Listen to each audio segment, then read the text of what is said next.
This video is being brought to you by Cutting Edge Gamer. If you upgrade graphics cards often, Cutting Edge Gamer is the perfect option for you. Lease the newest graphics cards on the market, such as Nvidia's RTX 20 series, for a low monthly payment. Click the affiliate link below in the description to find out more. No, the PlayStation 5 is probably not going to be just $400. I'm just letting you know. And if I'm wrong, you can make expose videos on me, which you probably would do anyway. Skip it up and that up. So according to PlayStation lead architect himself, he came out a few days ago and talked about the PS5. The PlayStation 5 sounds like it's going to be an absolute beast. It's going to have ray tracing. It's going to have a Zen 2 AMD Ryzen processor in there. It's not, which is awesome because at first we thought it's going to be Zen Plus. So it's going to be Zen 2. It's going to be an 8-core, 16-thread chip, and that's going to be absolutely insane. Huge step up from the anemic processors, both in the PS4 and Xbox One. It's going to have a super fast SSD in there. It's not just going to be the fact that it has an SSD in the PS5. The whole system architecture is going to make loading times faster. For example, 2018's Spider-Man on the PS4 Pro takes 15 seconds to fast travel. On the PS5 dev kit, doesn't even take a second. It takes 0.8 seconds. So point being is the PS5 is going to be an absolute monster. And there's rumors that the next Xbox is going to be even more powerful than the PlayStation 5. So next gen consoles, they're going to be up to snuff. Unlike when the 8th generation launched, where they felt like they were like 3 years behind, in my opinion. And I do feel that the PlayStation 5 is going to be $500. I think, I don't know if I could say it's a fair asking price, but with the Xbox One X, that mid-gen console, like you guys don't know about it, but that mid-gen console that Microsoft came out with, that came out at $500, sold relatively well. I think Sony's like, if we inch the price up $100, we could add some more substantial tech in there. We're still going to have to take a loss on each console, but it'll be a beefy launch console, unlike how the PS4 and Xbox One were. But according to this marketing and research firm, they don't think it's going to be $500. They think the console is only going to be $400, and I don't agree, and I'll explain why in a minute. Well, anyway, according to Pelham Smithers Associates, I had to do a Simpsons reference there. I just couldn't. Anyway, they're a research firm that looks at the Japanese stock market, and they look at like tech and manufacturing, so on and so forth. They think that the PS5 is only going to cost $500, and this is why they think that. So Pelham Smithers Associates thinks that the PS5 is going to come with the Ryzen 3600G that was unveiled at CES 2019. They think that chip is going to be between $180 and $220. It's an APU, and it fits the specs of what's inside the PS5. And they think due to the low cost of this chip, which has graphics and CPU cores on it, they think they could sell the PS5, which more than likely, in their opinion, is going to have this processor in there, for $400. Now, people are also leaning towards $400 with the PS5 because Mark Cerny, even though he did not say a price of the console, did say that the PlayStation 5 will have a price that is appealing to gamers. And of course, people will think, well, $400 is a hell of a lot more appealing than $500. But again, we're living in the post-Xbox One X era where people were willing to eat the $500 to get that console. And I'm sure Sony thought about that, and they're like, if the Xbox One X could sell for $500, why can't we sell the PS5 for $500 and it's going to be a more powerful console? Times are changing a little bit. We've accepted higher prices than back in the day when the PS3 was announced at $600. It's a much different time. Now, I'm actually looking up the specs. For some reason, I couldn't find them before, of the Ryzen 3600G processor from AMD. And I could get why Pelham Smithers Associates thinks that this chip could possibly be what's inside of the PS5, because you have 8 cores, 16 threads. The full name of it's the Ryzen 5 3600G, by the way.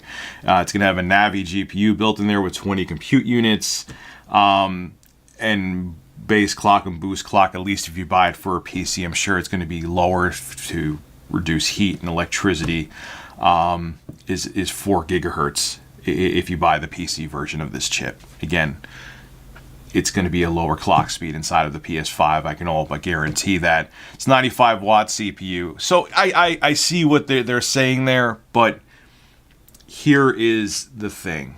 I don't think that they're just going to plop a plain Jane Ryzen 5 3600G inside the PlayStation 5. I'm sure they're going to make it beefier.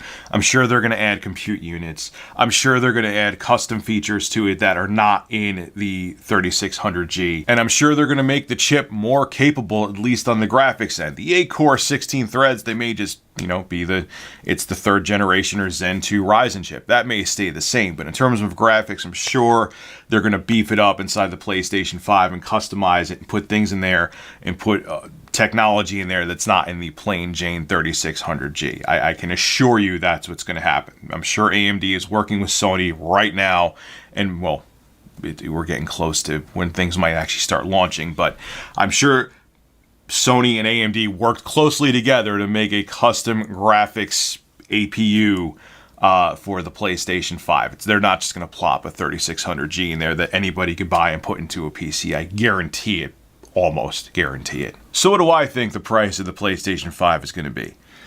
I think that Sony is going to inch up the launch price of their console to $500. And I think that for a couple reasons. One, they're looking to put tech inside of it to have more of a wow factor. Because let's keep it real. I don't care whether you're a fan of the Xbox One or the PlayStation 4.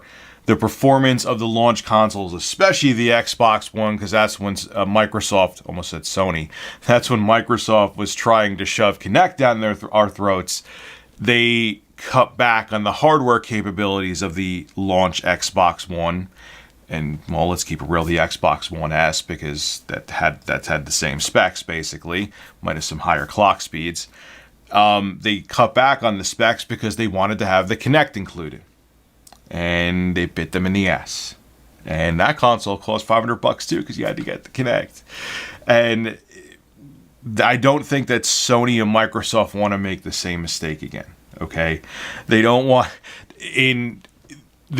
like in 2020 for games to just run at 1080p on the PS5 and the next Xbox, how games were running at only 900p and 720p when the PS4 and Xbox One launched. That was borderline embarrassing. We were well into 1080p. Hell, even 4K TVs were starting to become affordable when the PS4 and Xbox One launched. And you have these launch consoles, the next-gen systems, which couldn't even, in a decent amount of cases, do full 1080p. Because the hardware just couldn't handle it.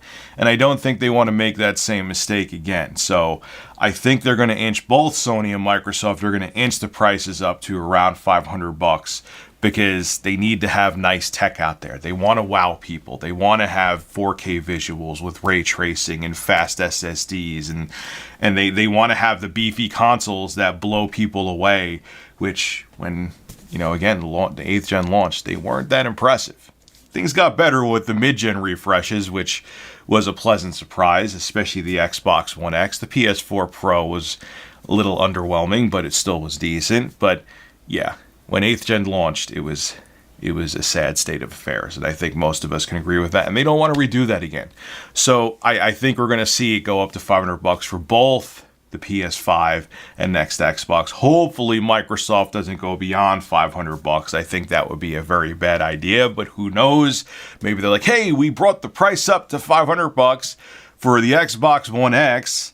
Maybe we go a little higher and make the specs even beefier. So we'll have to wait and see. But I think $400, in my opinion, I could be wrong. I was very wrong about the pricing of the Switch. I thought it was going to be cheap. I thought it was going to be $250. Ended up being $300. I could be wrong about this too. And maybe Sony will release the PS5 with all these different niceties in it at $400 and eat a lot of cost with each console they sell. Maybe that's the risk they're willing to take. And maybe Microsoft will do the same thing and both next-gen consoles will be $400. I just don't see it though. This is Rich of Review Tech USA signing out. Have a good one. Hey everybody, if you enjoyed this video, make sure you click the subscribe button. Also click the bell next to it to be notified of all of my uploads. And if you want to come check out my live streams, I have a second YouTube channel called RTU Streams where I'll be streaming there quite a bit starting in April. I'll have a link to that below in the description as well. Thank you for the continued support, and I'll see all of you in the next video.